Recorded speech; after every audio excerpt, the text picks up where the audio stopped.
we're here to talk about a really fun episode, a really great episode, and we thought we should have the writer of that great, fun episode here with us, Chelsea Peretti. Thank you for joining us the today. one, the only Chelsea Peretti. Hi, Great Chelsea. to see you. Whoa, I'm just seeing your setup. It looks like CNN. Oh, it's the real That's deal. incredible. Yeah, It we're is going to the break real to deal. some breaking news. Yeah, soon. Wolf Blitzer is just about to walk in with something. Yeah. No, it looks like a Russian villain should appear on that screen soon. Oh, Chelsea, Okay. I was going to tell you this earlier. I remember the last time I got to see you in person. I was guesting on Brooklyn Nine-Nine, and you guys had just done a table read. And what I hated, I did 2 episodes. I had such a great time, but we didn't have any scenes together. I know. Yeah. was that I intentional, know. Was it, Chelsea? yeah. It's My messed question up. was, did you Was that purposely do intentional that? on your part, Chelsea, just to I avoid him? asked them to respect the restraining order. It was a big cast, Yeah, that is a big Parks and cast. Rec was the same thing. Yeah, absolutely. I mean, I experienced the whole big cast thing as a writer, and then I experienced it as an actor. Mm. There's a deep bench in the whole Parks and Rec, Brooklyn Nine-Nine universes. Oh, hell yeah. But what I loved when I saw you is because, before Parks, I'd done, a lot of different things and all that stuff. Okay. But Parks, no, I'm just saying. All Parks, right. No. Anyway, you might want to see my Emmy that I have in my house. Anyway, which I do. But it's a daytime. That's a different topic.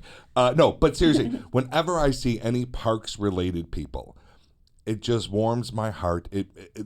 Because it was such a special 7 years, and some people came and went, and it just I don't know. So there was like, there's Chelsea, and it just meant a lot to me to see It's you. so weird, like how intense these entertainment experiences are, and then they feel like they'll never fucking end, and then all of a sudden it's like you're Yes. looking back at it like that happened. Yeah. Yes. I mean, in the writer's room, Greg, I mean, you remember we had 3 meals a day together. Yeah. We had breakfast, lunch, and dinner, and Yeah. I was literally like, this is insane. I didn't do this with my family. Yeah. Yeah. I told I never yeah. had Yeah. 3 meals a day with my family, and all of a sudden I'm like, okay, I know how so-and-so eats granola. I know how so-and-so eats salad. Yeah. I've told my wife recently that there were about 4 years of my life where I just didn't buy groceries because I had 15 meals a week with the same people. I didn't need to have food in my house because on the weekend I wanted to get the hell out and see other people. Right. And then my grocery bill shot up the moment Parks ended, the moment you leave a writer's room. But also, Yeah. I was looking at some old files to, jog my memory to, get ready for our conversation. And we did the seasons you were there called the season 4 awards. And we talked and we just voted on different topics. And Do you have this? I have it up here, and we'll He call has it out a few everything. times. I'll warn you now. He But has everything. Because you mentioned it, and we should obviously talk about the episode you're here to. But we talked about our favorite restaurant that we'd order from. The worst. Oh my God, I do want to hear all of this, because honestly, like the thing I missed the most about Parks was all the crazy debates and tangents, and it was such a room full of smart people. You were talking about foods and things. We had to vote on the best individual snack you would have, which dried mango, seaweed, and Aisha Muhar's peanut butter toast were the top 3. Interesting. And who would make the most appealing food when they come back from the kitchen, and Aisha was there again, and Dan Gore. But Wow, one this of is offensive. But one of the great ones I was mean- loudest open mouth chewing was a thing. This is when we were just like, what are we talking about? We did the fun stuff, and now we're gonna get some of the darker things. Wait, who won loudest open mouth Yeah, who chewing? did? Yeah, win obviously that? you have to talk about this, but like, You can't tee that up and not. I mean, they're great. I love them all. So I love every person I'm about to say. But Dan Gore eating apples Ooh, and Alan Yang eating dry granola. not good, huh?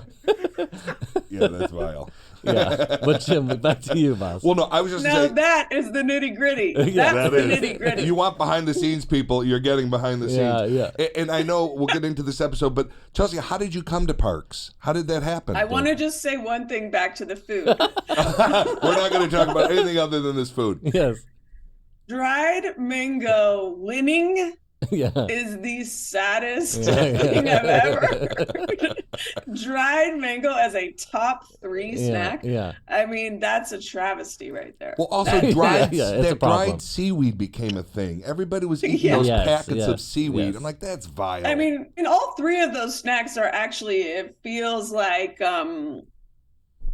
it would be like the favorite snacks. Oh my God, now I can't remember. What was the competing town that everyone hated? Oh, in Eagleton. Eagleton. Yeah, it feels like that would be an Eagleton top 3 snacks. Right, healthy, slightly does. healthy, slightly, interesting and international, if you will, like these types of foods. And now we're like, here we'd be like, no, it's obviously waffles and sugar and all these things. Yeah, just anything. Anyway, Jim, how did it come about? Honestly, I cannot remember.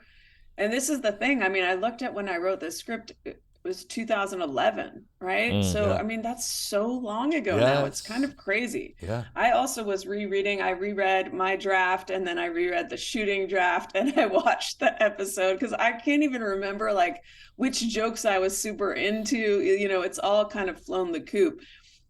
I know Aziz encouraged me to I want to say apply. Do you apply for a writing job? Submit. Yeah, you'd have your reps or you'd submit. And I remember coming in and meeting with Mike, I believe, or maybe both Mike and Dan, I can't remember now, and meeting the writers, but I can't remember the exact logistics of how it came about. I remember Aziz was doing a show at the Orpheum and you opened for him. Do you remember doing that? Mm-hmm. You killed.